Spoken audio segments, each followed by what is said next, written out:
যৌতুকৰ বাবে এগৰাকী নবোৱাৰীক হত্যাৰ অভিযোগত নিশা মৃতদেহ লৈ ৰাইজৰ তীব্ৰ প্ৰতিবাদ। যৌতুকৰ বাবে শাৰীৰিক নিৰ্যাতন চলাই হত্যা। মাহলতিৰ গোন্ধ নজাওঁতে নবোৱাৰীক যৌতুকৰ বাবে স্বামী আৰু স্বামী গৃহৰ পৰিয়ালে শাৰীৰিক নিৰ্যাতন চলাই হত্যা কৰাৰ অভিযোগ উত্থাপন হৈছে আৰু এই অভিযোগেৰে সাব্যস্ত কৰিছে তীব্ৰ প্ৰতিবাদ। মৰিগাঁও জিলাৰ শিলপুখুৰী গাঁৱৰ ইজাজুল ইছলামে 7 মাহ পূৰ্বে সামাজিক ৰীতি নীতিৰে বিয়া কৰাইছিল এগৰাকী যুৱতীক আৰু সেই যুৱতীগৰাকীকে প্ৰায় নিৰ্যাতন চলাই অহাৰ অভিযোগ উঠিছে। যৌতুকৰ বাবে বোৱাৰীগৰাকীৰ স্বামী ইজাজুল ইছলামে প্ৰায়ে পাশবিক নিৰ্যাতন চলাই আহিছিল আৰু অৱশেষত এই নিৰ্যাতনে ল'লে চূড়ান্ত ৰূপ। ইজাজুল ইছলাম আৰু পৰিয়ালৰ লোকে বোৱাৰীগৰাকীক হত্যা কৰি আত্মহত্যাৰ ৰূপ দিয়াৰ চেষ্টা কৰাৰ অভিযোগ উঠিছে। ঘটনা সন্দৰ্ভত বৰিবজাৰ আৰক্ষী পহৰা চকীত বোৱাৰীগৰাকীৰ পৰিয়ালৰ তৰফৰ পৰা এজাহাৰ দাখিল কৰিছে যদিও ঘটনা সন্দৰ্ভত কোনো ধৰণৰ গুৰুত্ব প্ৰদান কৰা নাই আৰক্ষীয়ে।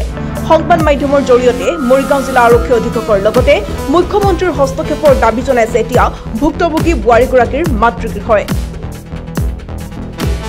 এগৰাকী নবোৱাৰীক যৌতুকৰ বাবে শাৰীৰিক মানসিক নিৰ্যাতন চলাই হত্যা কৰি আত্মহত্যাৰ ৰূপ দিয়াৰ চেষ্টা কৰা ইজাজুল ইছলাম আৰু পৰিয়ালৰ লোকৰ বিৰুদ্ধে কি ব্যৱস্থা গ্ৰহণ কৰে সেয়া হ'ব লক্ষণীয়। উল্লেখ্য যে বোৱাৰীগৰাকীক হত্যা কৰি মৃতদেহটো লুকুৱাই ৰাখিছিল ইজাজুল ইছলাম আৰু পৰিয়ালে। এই কথা জানিব পাৰি বোৱাৰীগৰাকীৰ পৰিয়ালে বৰিবজাৰ আৰক্ষী পহৰা চকীত এজাহাৰ দাখিল কৰে আৰু এজাহাৰ দাখিল কৰাৰ পিছতেই ৰহস্যজনকভাৱে মৃতদেহটো আৰক্ষীয়ে বোৱাৰীগৰাকীৰ পৰিয়ালক বুধবাৰৰ নিশাৰ ভাগত চমজাই দিয়ে, যাৰ বাবে বোৱাৰীগৰাকীৰ দুৰ্ভগীয়া পিতৃ-মাতৃৰ লগতে গাঁওবাসীয়ে হত্যাকাৰীক কঠোৰভাৱে শাস্তি প্ৰদান কৰিবলৈ ৰাজ্যৰ মুখ্যমন্ত্ৰী হিমন্ত বিশ্ব শৰ্মাক জনাইছে কাটৰ আহ্বান। ছোৱালীটো জোৱাইয়ে আৰু পৰিয়ালটো মিলি পেলাই এই ৰাতি সিহঁতে মাৰি পেলাইছে। আপোনাৰ ছোৱালীক মাৰিছে? মাৰি পেলাইছে। ক'ত বিয়া দিছিলে? তিনিআলিৰ লগত। বৰিবজাৰ তিনিআলিৰ লগত। তেওঁলোকে ষড়যন্ত্ৰ কৰি পেলাই মাৰিছে? ষড়যন্ত্ৰ কৰি মাৰিছে। যৌতুকৰ কাৰণে? যৌতুকৰ কাৰণে আমি দিব পৰা নাই, দুখীয়া মানুহ, সেইকাৰণে সিহঁতে এইটো ঘটনা কৰিলে। আগৰ পৰাই জ্বালা যন্ত্ৰণা কৰিছে? আগৰ পৰা জ্বালা যন্ত্ৰণা কৰিছে।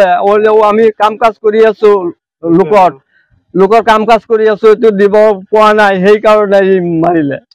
যৌতুকৰ কাৰণে আপোনাৰ ছোৱালীজনীক মাৰি পেলাইছে? ষড়যন্ত্ৰ কৰি পেলাই মাৰিছে? ষড়যন্ত্ৰ কৰি মাৰিছে। আৰক্ষীত বিচাৰ চাইছে মুখ্যমন্ত্ৰী তাত? আৰক্ষীত তাই বিচাৰ চাইছো, মুখ্যমন্ত্ৰী যে আমাৰ দুখীয়া মানুহ বুলি আমাৰ বিচাৰটো যে কৰি যায়। আপুনি বিচাৰ বিচাৰিছে? কি হৈছিলে কওকচোন। আমাৰ ছোৱালীজনী বৰিবজাৰ তিনিআলিত বিয়া দিছিলো। বিয়া দি আজি 6-7 মাহ হ'ল। এতিয়া অলৰেডি গম পালো সিহঁতৰ কিবা এটা কাজিয়া পেচাল লাগি আমাৰ ছোৱালীজনী মাৰপিট কৰি পেলাই মানে ডাইৰেক্টলি মাৰি পেলাইছে। মাৰি পেলাই সিহঁতে কিবা এটা গাপ দিবলৈ চেষ্টা কৰিছিল, কিন্তু তাৰপিছত আমি গম পাই গলো গৈ পেলাই সঁচাকে চালো যে ছোৱালীজনী ইয়াতে নিজে হত্যা কৰিলে। মাৰিছে জোৱাইৰ মা, জোৱাইৰ দেউতা, জোৱাইকৰ ভাই এটা।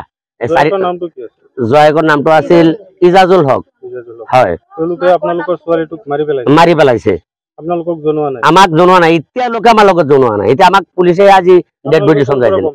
আমি গম পালো তাৰে আমাৰ মিতিৰ মানুহ আছে, সিহঁতে কি কাৰণে গৈছিল এফালে গৈ পেলাই সিহঁতে বজাৰৰ লগতে সিহঁতৰ ঘৰ। বজাৰটো গম পালে যে এখন ঘৰত এটা হেৰি হৈছে, আজি মাৰ্ডাৰ হৈছে বা মানুহ মৰিছে, ফাঁচি লৈছিল বুলি কৈছে। সেইটো গম পাই পেলাই সোমালে, আমাৰ নিজৰ মানুহ সেইটো সোমাই পেলাই সিহঁতে গম পালে যে কি হ'ল। তাৰপিছত ইয়াতে আমাক ফোন মাৰিলে যে আপোনালোকৰ জোৱাইৰ ঘৰত কিবা এটা কেচকাল হৈছে, আপোনালোকে খবৰটো লওক। তেতিয়া ইমিডিয়েটলি আমি মানুহ পঠিয়ালো। মানুহ গৈ পেলাই আমাৰ ছোৱালীজনীও পোৱা নাই আৰু ইয়াতে ঘৰৰ গাৰ্জেন হিচাপে মানুহ কাকো পোৱা নাই। তেতিয়া আমি গম পালো যে আমাৰ ছোৱালীজনী মাৰি পেলাইছে। আৰক্ষীক জনালো, আমি এজাহাৰ কৰিলো এই হেৰি থানাত, এই হেৰি বৰিবজাৰ থানাত আমি এজাহাৰ কৰিলো। মানে ঘটনাটো মাৰি পেলাই প্ৰথমে মাৰিছে, তাৰপিছত গাপ দিয়াৰ চেষ্টা কৰিছে। প্ৰথমে মাৰি পেলাই পিছতে গাপ দিয়াৰ চেষ্টা কৰিলে। আৰু আজি এইমাত্ৰ অলপ আগতে আমাৰ ডেড বডি চমজাই দিলে হেৰি বৰিবজাৰ থানা পুলিচে। হয়,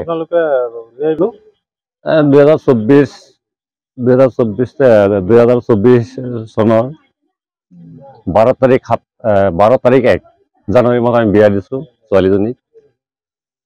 আজি 28 তাৰিখে ৰাতি তেওঁলোকে ছোৱালীজনীলৈ কিবা ঘৰুৱা কেচকাল লাগি ছোৱালীজনীক মাৰি পেলালে। ল'ৰাৰ বাপেক, ল'ৰাৰ ককায়েক, ভায়েক আৰু মাকে মিলি 4-5জন মানুহে মিলি ছোৱালীজনী মাৰি পেলালে। একদম মাৰি পেলাইছে মাৰি পেলাই আমি তেতিয়া গম পোৱা নাই 28 তাৰিখ 29 তাৰিখে ৰাতিপুৱা 9টা মান বজাত তাৰে আমাৰ মিত্ৰীৰ মানুহ আছিলে তেওঁলোকৰ পৰা ফোন মাৰি জনাইছে যে আপোনালোকৰ ছোৱালীজনীক তেওঁলোকে মাৰি পেলাইছে এতিয়া মানুহৰ মুখত শুনি আছো যে তেওঁলোকে চিপ লৈ মৰিছে বুলি কৈছে কিন্তু সঁচা কথা চিপ লৈ মৰা নাই কিন্তু তেওঁলোকে মাৰি পেলাই ৰাতিপুৱা 5টা মান বজাতে তেওঁলোকে ডেড বডি লৈ ক'ৰবাত গুচি গ'ল আমি যেতিয়া গৈছো দিনৰ 1টা মান বজাত গৈছো গৈ পেলাই ডাইৰেক্ট গ'লো ঘৰত মানুহ নেপালো ওচৰ চুবুৰীয়া মানুহক সুধিলো যে এইজনী মানুহকে চিপ লৈ মৰিছে নে মাৰপিট কৰি মৰিছে তেওঁলোকে ক'লে আমি গম নাপাওঁ আপোনালোকে কিয় গম নাপাওঁ একেলগত ঘৰ চৰ একেলগত গণবসতি মানুহ আছে কোনেও গম পোৱা নাই লাষ্টটো কেতিয়া লৈ গ'ল এইটো গম নাপায় তাৰপিছত লগে লগে ওচৰৰে থানা আছিলে থানাত গ'লো গৈ পেলাই আমি থানাৰ আইজক সুধিলো যে ছাৰ ইয়াত যে মাৰ্ডাৰ এটা হৈছে আমি গম পাইছেনে যে নাই আমি তেওঁলোকৰ পৰা গম পোৱা নাই আমি কিন্তু নগদ আপুনিও ভুগিছে নেকি গেছৰ সমস্যাত গেছ আৰু লিভাৰ ৰিলেটেড সকলো সমস্যাৰ একমাত্ৰ সমাধান গেষ্ট্ৰচিটি বডজম এচিডিটি ফেটি লিভাৰ পাইলছকে আদি কৰি ভিন্ন গেছৰ সমস্যাৰ সমাধানৰ বাবে কেৱল আপোনাৰ কাষত গেষ্ট্ৰচিটি